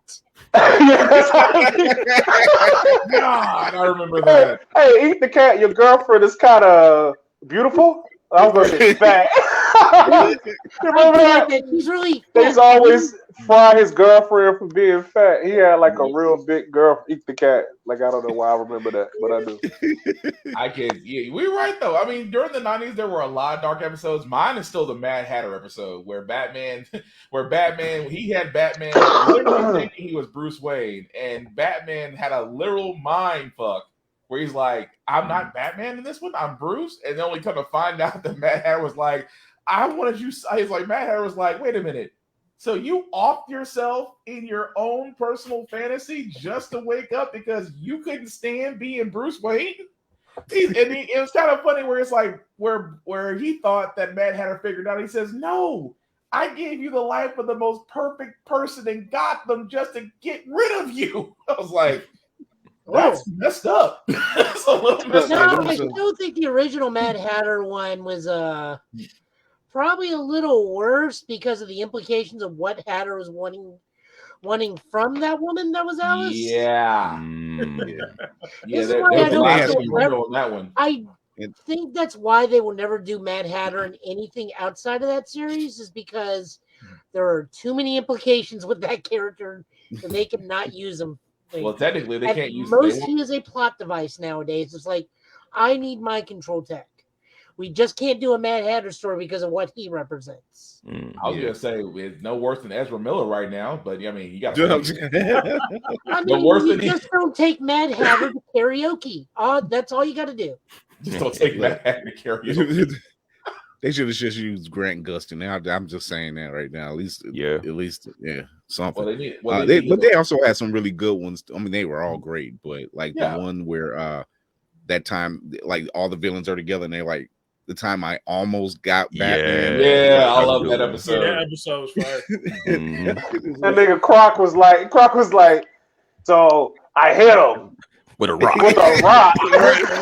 Hey, look, it was just like, what? It was a big rock. No, my favorite part in that is where Poison Ivy makes this jab at Two-Face, and then she just turns to the rest of the table. It's like, "Will you stay?" And everybody just gives that immediately understanding of Better than how the Joker used to roast Two-Face so hard. He says, "I can't stand you." Which one? You see Two-Face just go, and Joker has the most serious look on his face. Now, what was the other one I really liked? It's Batman Beyond, because it's Terry is one of the only Batman to actually achieve balance, because he gets revenge for his family. Yeah. And he gets married later on. Yeah. Despite the fact that we now know him and his brother are a clone of Bruce because Batman will always Batman always has it's a weird Amanda Waller's involved. Yeah. Well, it's the Return of the Joker where good movie. Joker's fighting Terry. It's like, "You're not Batman." It's like, "Oh no, I'm a whole different Batman." Oh, he said there and said he wasn't pulling no punches. Yeah. Like, that was a dark one when they show like what happened to Robin when he was younger. I'm like, yo, you literally see him laughing till he breaks down. I'm like, they keep nailing this, man. Like, why? But that's why I keep saying, going for. That's why I say keep going forward. I was like, I'm a little, like I said before, I'm a little worried. Flash right now, because of various reasons, his co-star can't. The main star can't seem to keep himself out of trouble. Aquaman, I'm like, wait a second. Damn the it, Lost Barry. Kingdom is the Trash Kingdom. You have the Trident of Poseidon. You can command the sea, which means you can command the trash. Why are we going back there? I was so glad. I thought the whole point of the trench was like the plot device with his mom, anyways. Right. What else is there? Yeah. That's the thing I was worried about, because I started to go back and do some research. Like, wait a minute, are y'all trying to tell you can't tell the Fallen Trident story, which means you have to go back to the God stories, which means you have to introduce but you can't kill Aqua Baby as Black Manta again. Well, I mean, I guess, but it's just, the more I thought about that, I'm like, okay, so we're gonna so he's gonna go to Lost Kingdom, and of course, Ocean Master's still around, Black Manta, which again, I cannot think of that guy's name to save my life right now. Very talented. He's Dr. I can't think his name either. Yeah, he's Dr. Manhattan. Yeah, that's his name. Candyman. Candyman, Candyman, he was man. I love Candyman because of him. Speaking of which, quick side note: Candyman wouldn't bother anybody unless they kept his name out their mouth. This. Yo, can't be just saying. That's my. Candyman had it best. He was like, "Look, as long as you don't keep my name out your mouth, I don't come for you. Don't send for me. I don't come for you." There you go. He is the epitome of I'm not trying to be bothered. That's just it. I'm minding my own business 3 times. What you say, Joe? Said I always preferred Candlejack. Wow. Wait, what? Deep cut. I made a parody of because I call Candlejack. Yeah, but it's just, between that movie, like I said, I don't see nothing wrong with Shazam: Fury of the Gods. I think it's going to be great. Because it's still the same writers, same actors. I think it's going to be fine. I am worried about the next Wonder Woman movie, considering how Wonder Woman 84 was received. Just as long as no one possesses anybody, we're okay. Right. I'm sorry, that was not the keystone. You're not going to stand and tell me that you can create nuclear weapons out of thin air, but in order to bring back a lost love, you have to sit there and body snatch somebody. Really? And on top of that, you had to body snatch an actor that works on solely what are the holiday movies? Hallmark movies. Oh, not the Hallmark movies. Yeah, that's what that actor is predominantly known for, is Hallmark Christmas movies.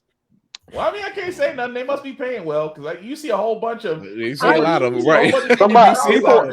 Look, my mom loves those movies, man. It just, I guess it takes her to her happy place. I'm over her house and she's watching. I'm like, Mom, how can you watch this? Look, like I can't do it. Like I've done my mother-in-law like that. I'm like, let me guess. Big city woman went back to the small town.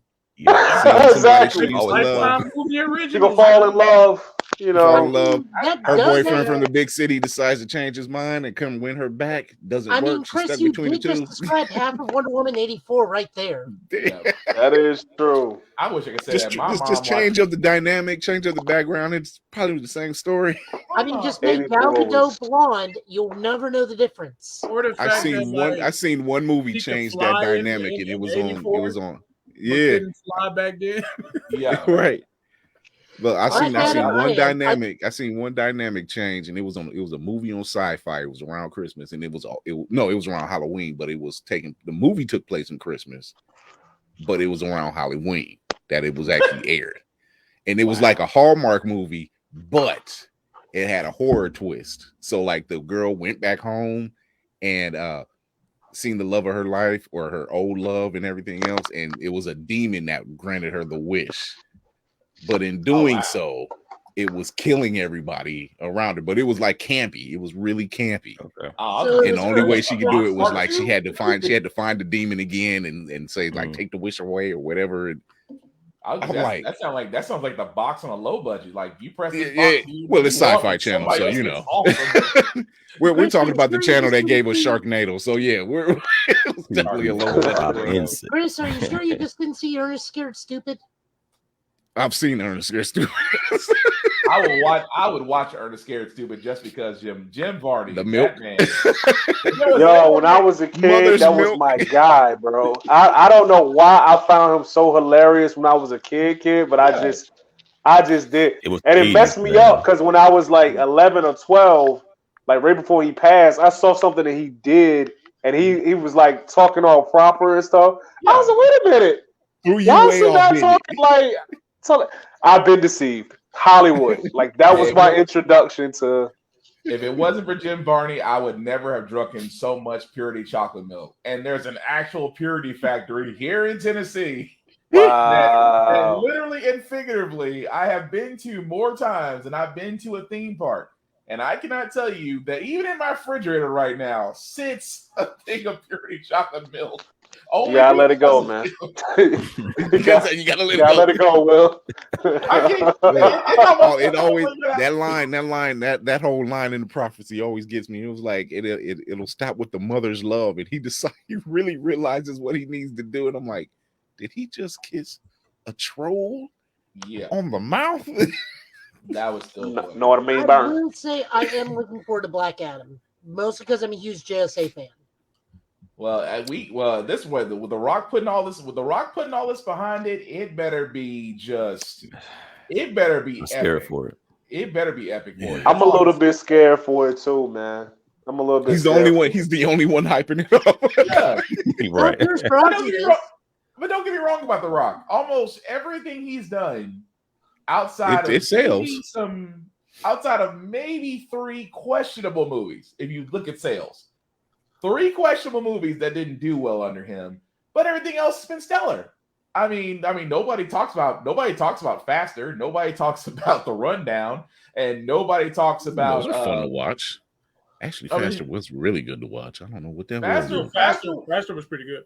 Yeah, yeah. But as far as sales goes, those 3 movies didn't do so well compared to his others. They considered them even though I thought they were great, but in the world of money, if you're not breaking the bank at the box office, it's not a success. But you're right. Y'all guys are right. He's the only one out there that's sitting there. Look, man, this movie Black Adam, it is like, and I get the marketing. The shift of power in DC is about to change. I get it. It's marketable. It's catchy. It's supposed to grab your attention. And you see The Rock. I get told all the time, my fiance would leave me for The Rock. That's cool, because I'm not going to fight him. I'm not going to fight The Rock for you. I'm not fighting that nigga either. That's a big dude, man. Right. There's just literally 2 men that I wouldn't fight my wife over, and The Rock is one of them, and Prince is the other one. Because let's face it, you ain't winning that fight. You get dunked out. You ain't winning that fight, man. I want my girl back, but that's Prince. Yeah, I know. Never mind. You ain't gonna win that fight. Prince can goodbye, bro. Right out your arms. Right. It was like, look, He's assless chaps. He already ready. Gone. Yeah. Blouses. But I do work. Look at Aiden. He was like, can't do it. But I do look forward to Black Adam. With Joe, I do look forward to Black Adam. I do look forward to seeing the Batgirl movie, which that just reportedly wrapped up filming. Yep. So I'm curious to see what goes with that because I still want to see how they did Firefly because I haven't seen any pictures of Brendan Fraser's Firefly. I've seen one, but it's really kind of hard to make it out. So it's not. Choppy. Yeah. It's Okay. just. Is he still fat, Brendan Fraser, or did he get in shape for this? That's the thing. Whatever suit he has on, he's bulky. It's it's still bulky, so it's just really hard to make out. Because it's not the comic version. It's just I will say this for Doom Patrol, he has lost weight because from seasons 1 to 3 they had to change the suit. Yeah, so he has lost some weight. But yeah, I hope we get the old Brendan Fraser back because he got a raw deal too. Yeah, he definitely got a raw deal in Hollywood. But I would love to see at least one more Mummy movie because Tom Cruise has messed it up. I'll still go see Top Gun Maverick when it comes out, but Tom Cruise cannot. I didn't hate that Tom Cruise Mummy movie though. It wasn't bad. It was just too close. It was just too close. Yeah, it was just too close to the other ones. Yeah, but it wasn't bad. Like people was like acting like it's like the worst movie Tom Cruise ever done. It wasn't far by. It was not the worst one. It was just I had fun watching this shit. Yeah, Tom Cruise has done way worse movies, so I'm not gonna knock him for that. They were actually trying to do like a universal type horror universe. That's what got that movie so bad is they were trying to shove too much stuff in at once to establish every single thing that let it happen organically. Yeah. Mm-hmm. But then again, he was trying to also get Top Gun made at the same time. I'm like, dude, pick a movie. You can't hop from one movie to another and then to another. I'm like, just because you can hop from one plane to another doesn't mean you can hop from one movie to another. I mean, the fact that he's almost pushing mid-50s and he wants to do another Mission Impossible, but he wants to do all the stunts. Wait a minute, he ain't 50 yet. No, he's in his 50s. He's in his 50s. I want to say he's almost 60. He's 60. He's he gotta be like, he gotta be like 62. Oh, he's almost 60. And he wants to do it. He gotta be like 62. I mean, I think Top Gun was over 30 years ago, so he's got to be. He's got to be in his 50s. He's 59. But still, though, I'm like Top Gun, another one of my favorite movies. 59. He's 59. Looking forward to that one. Because Top Gun a death wish, man. Soon, so all these damn stunts he's doing. Actually, I feel bad too because on a day like this, as we're wrapping up, Bruce Willis will never make another movie. That might be a good thing, though. That's bad, man. It might be a good thing, though. I'm talking about because then you got because of his condition, you could end up like Sylvester Stallone still trying to make expendable movies and like it's. But he can leave. Wait a second. So can we honestly say Expendables was a really bad movie, or was just an '80s movie that was just made 4 times over? No, it was a bad movie, man. It wasn't a bad. I like Expendables, bro. We knew going in what that movie was for. It was made for us '80s kids. Yes. Yeah. I like all them action. So it was just what we knew it was going to be. I'm not complaining. I just love when I tell people it's like Expendables is. I said Expendables is just the Delta Force. It's Delta Force, Chuck Norris. Commando. And every 80s action movie all put together with Michael Bay explosions. That's it. It's the quintessential. It's just going to be me and 3 other people, and all we got is regular guns, but we about to take out a whole army of people somehow, and it's just going to work because it's going to work. It was the movie we always asked for when we was coming up, and we finally got it. Mm-hmm. I was happy Dolph Lundgren. I was happy Dolph Lundgren was able to finally recover from the Punisher role. That's all I'm happy with. He was finally able to recover from that. Did he recover? Did he? Hey, stupid. Did he? You know what I didn't like about the movie is my only complaint about the movie is how they did 50 Cent. Because 50 Cent was supposed to be in it. He was supposed to take Terry Crews' spot. But then supposedly Sylvester Stallone, when he found out the type of music that 50 Cent does in his background, he was like, well, no, we gotta get somebody else over here. I was like, man, That was kind of weak. I ain't like that. But other than you that, gotta get over that, Rocky. You gotta get. I don't know because what if real. they said did a remix of "There's No Easy Way Out" from Rocky IV? Just put a trap beat on that. Use the whole sample. Just use the whole Foreigner sample. I mean, with Creed, I mean, the next Creed movie's coming out, so I'm like, you're gonna. I mean, it's supposed to be surrounding Clubber Lang's son. I'm like, all these boxers had sons now. Wait, what? That's so weird, man. Wait, rewind. You mean I was actually right 5 years ago? You were right 5 years Clubber ago. Lang Jr.? Yes. Oh wow. Is Mr. T gonna be in it? Telling the future. I don't. I mean, that's the synopsis. The synopsis is that he will be fighting a quote unquote descendant of Clubber Lang. And it's going to be Jonathan Majors, right? Yep. It's going to be. Oh, my dude. Yeah, my dude. So I'm like, so it's like, you know what? It's the 80s all over again. We already have Delta Force, we have Expendables, we have Rocky. What's missing?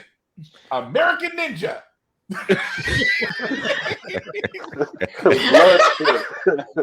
Three ninjas.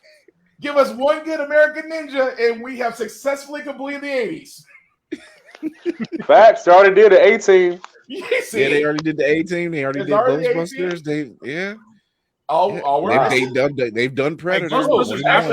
Actually, no, two things. We're missing a Best of the Best, and we're missing American Ninja. So you gotta have a kickboxing. Wow. For all those that don't do martial arts, kickboxing. I forgot about Best of the Best. I forgot about that. But I don't see Eric, that was my shit too, man. Best of the Best. I don't see enough. Broke his arm doing all this for like one arm in a final match. Like, yeah. I'll tell you one thing that'll work, but I guarantee they'll never do it. Bloodsport. We'll never. Oh, I'm with that, man. I would see it though. I would see that unless it's straight to like Netflix or something like that. Yeah, that's true. But and they would use somebody like what's his name, Scott Atkins. Scott Atkins. Yeah. Where he did where they did that. What was that movie with Wesley Snipes and the Arby's guy? Dang. When they were in prison, they were fighting. Undisputed. Yeah. Right. Wow, I forgot about that movie too. We had Bing Raines wanting to fight Wesley Snipes, and Wesley Snipes was this dude that just see. This is the thing about this. We're gonna wrap it up. I know we're running a little long, but this thing it always bothers me about. Here's how you know there's people you shouldn't mess with. When you literally take chopsticks and you make a 4-bedroom house and 3.5 bath with a garage in your prison cell, I don't want to fight you. You've had time to think about stuff. I forgot about that. I'm like, this man is literally taking toothpicks and he is doing architecture. And you get in the ring with him. Don't get me wrong, Bing Rames is still an impressive, highly intimidating dude. Love him as an actor. Love him because he's the only reason I still go to Arby's. Because every time I go in there, so you're keeping Arby's in business. After Holiday Heart, he ain't that intimidating. Dang, I didn't watch it. Man. I heard about that. Man. I never watched it. I was like, I've seen it. Can you imagine it literally makes you imagine look like getting your ass whipped by a dude in like a dress though? A dude in a dress and full makeup, looking like he about to go to Sunday service, and he just like legit, but he jacked and he just like whip your like. That would change my life, man. That would. Why was I just my life would be different? As long as he's not singing "I'm Every Woman" while he's beating your ass, that's the only thing. That's the one. Why was I just thinking about Medea at a poker game? And why was I just thinking about Medea at a poker game and her, or a spades game and her spades partner is Holiday Heart? It'd be a long night, man. I quit. I ain't playing. Come on, guys, play spades. I'm all right. I'm cool. I don't even play spades in real life. I've seen people get shot, stabbed, married, and divorced. That was the worst family reunion ever. But with that being said, we're definitely gonna wrap it up here, guys. So before we get out of here, first of all, thank you everybody that liked to let people know that we're alive. I certainly appreciate it. I'm going to start with Chris. Anything you want to let people know what you're doing, sir? Tune in to us Tuesday, 8:30 p.m. We are coming back. We took a week off. We are on Facebook, YouTube, and Twitch. You can catch us everywhere you listen to your podcasts. We are on iHeartRadio as well. Catch us on IG. Just see that little tag right down there. That's the Facebook tag. You can catch us Bird's Eye View, all one word, on IG. Chris Fury 1 on IG as well. TikToks, I'll be starting those back up pretty soon. Character breakdowns, comic book story breakdowns. And Tuesdays 8:30 and Thursdays at 8:30 where we do reviews. So tune in. Cool, because the one thing that always gets me is those I forgot, dang it, I cannot think of what they're called. What you call them now? Not comic book shows, cartoon intros that stick with you. And I was the Silverhawks. Yeah. The Silverhawks, I was like, not Silverhawks. Now I gotta go. Now I had that in my head the whole entire time. Oh, I had people looking like, I forgot about that. I'm like, I didn't. I saw a thing in there the other day, and I found a figure of Hot Wings. Oh God.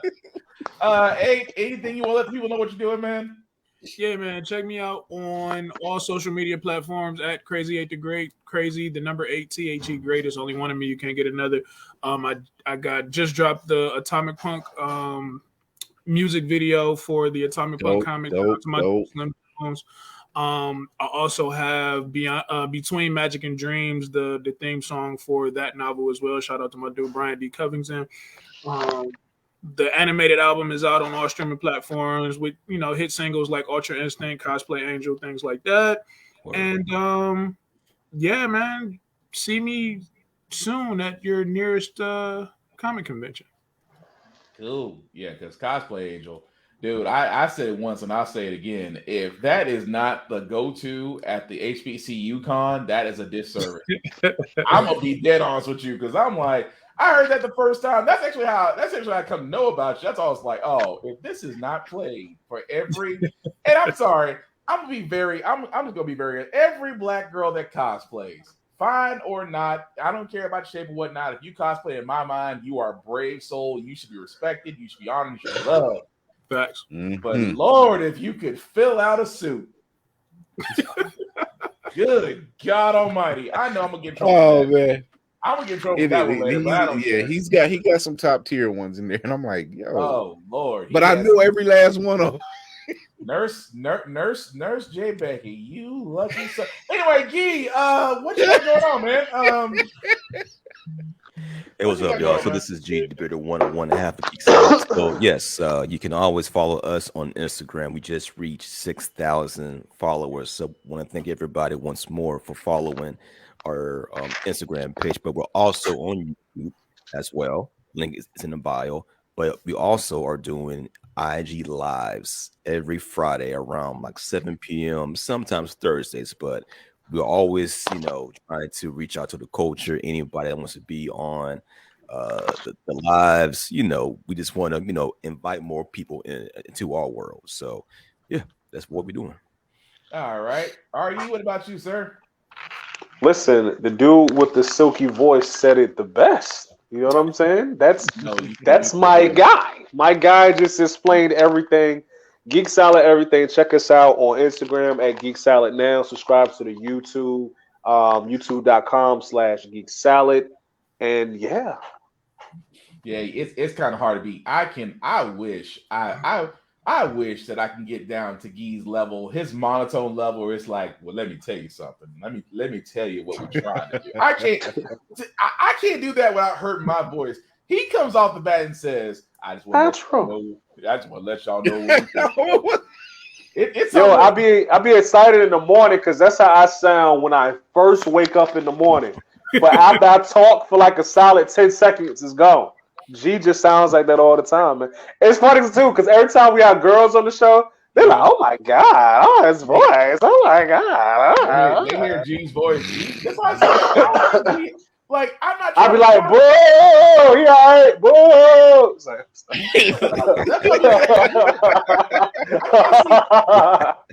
said I can't see G having too many arguments. Guys, like, baby, you gonna have to calm down. Well, you just need to hear me out when I'm talking to you. I'm listening, honey, but you got to calm down. It's like when they hear that, calm down. They hear that monotone voice get there. It's like, ooh, okay. Oh, okay. It's a certain it's a certain decibel. Man, You want me to make you some bacon? Okay.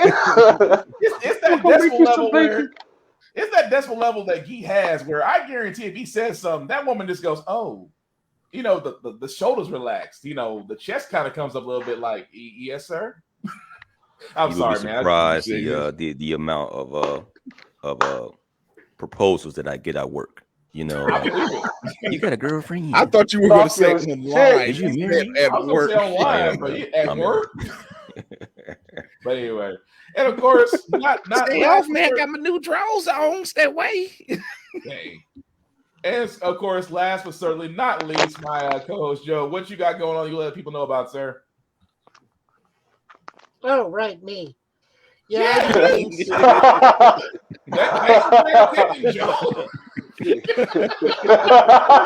Everybody else, it's not my fault. I was like, I got my Facebook, or not my Facebook, YouTube right there. Total Justice Gaming. We're kind of an all-encompassing game thing at this point. Card games. You can see me if I accrue any emotional damage while I play Elden Ring and Sekiro right now, having just beat Horizon Forbidden West.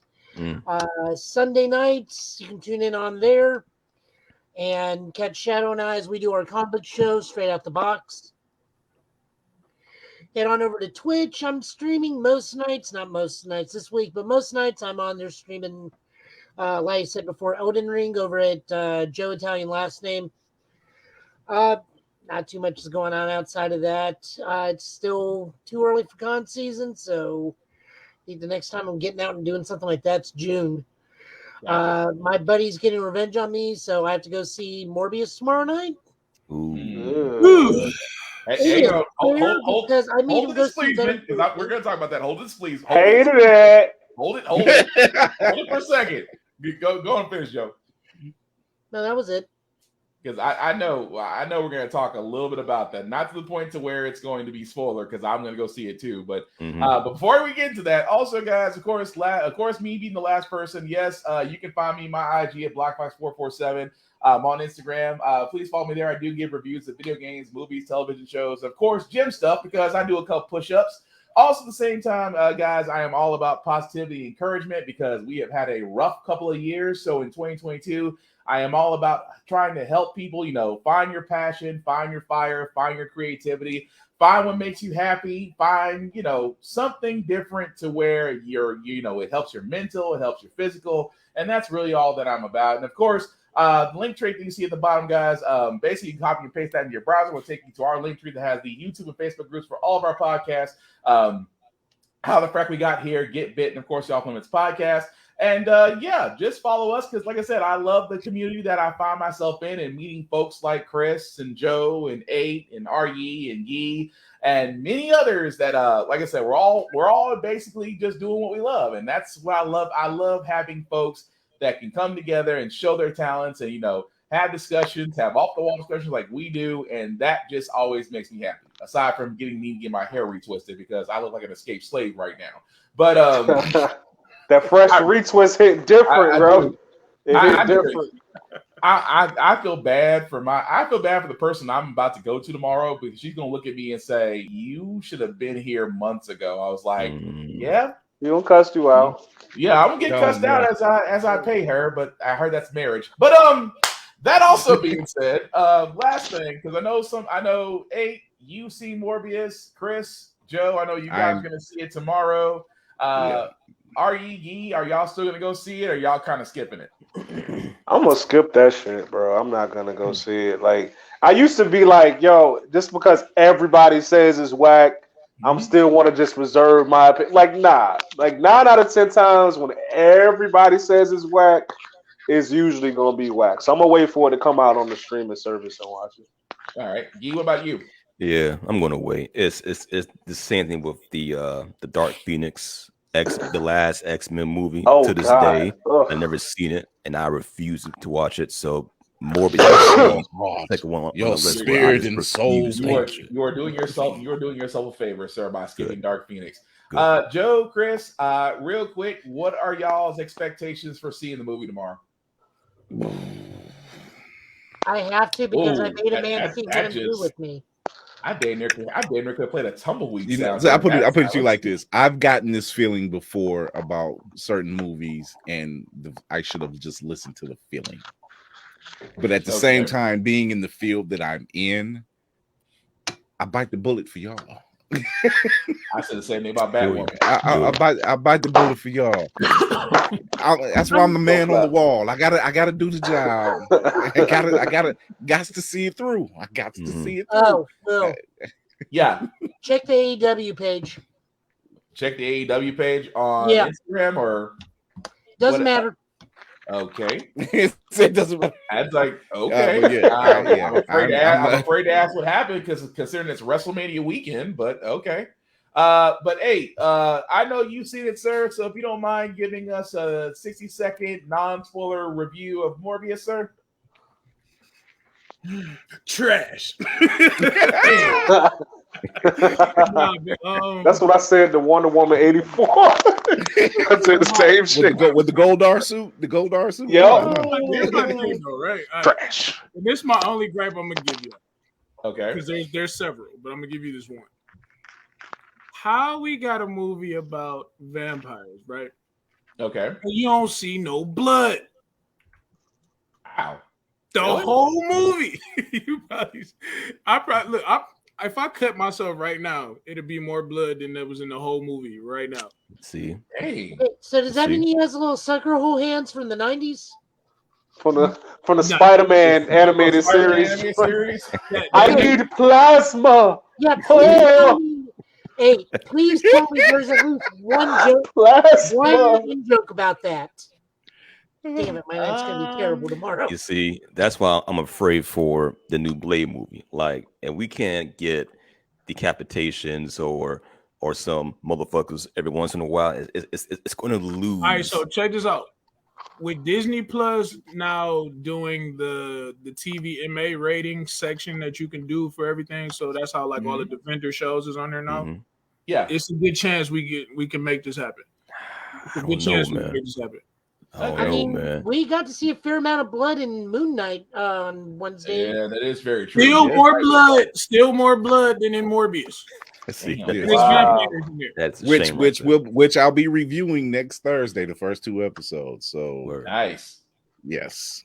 I enjoyed it. It was just like the comic. It was random as hell. Random and funny. But Joe, I'm looking at the EW page. I got nothing, but I'll ask you about that momentarily. But anyway, all right. For all those that are watching, we do thank you all, guys. Let me also thank my guests. Let me thank Chris Fury. Let me thank Crazy the Great, Arya the King, Gabe the Bitter One for being on the Batcast tonight, guys. I really appreciate it. Aside from that, guys, like I said before, please be safe. Please wear a mask because right now the Decepticons are still out. Please take care of yourselves the best way you know how. Because trust me, you are going to do us all a favor. Aside from that, like I said, I hate to sound like Jerry Springer, but take care of yourselves and each other, and we will all get through this. So if you've been watching this, guys, thank you all for watching the Git Bit Podcast. We will be back here next Friday, same Git Bit time, same Git Bit YouTube channel. With that being said, he's been Joe, I've been Will, that's been Chris, that's been Eight, that's been RA, that's been Nagee. This has been the Git Bit Podcast tonight, guys. Thank you all for watching. We are out. Peace. Peace.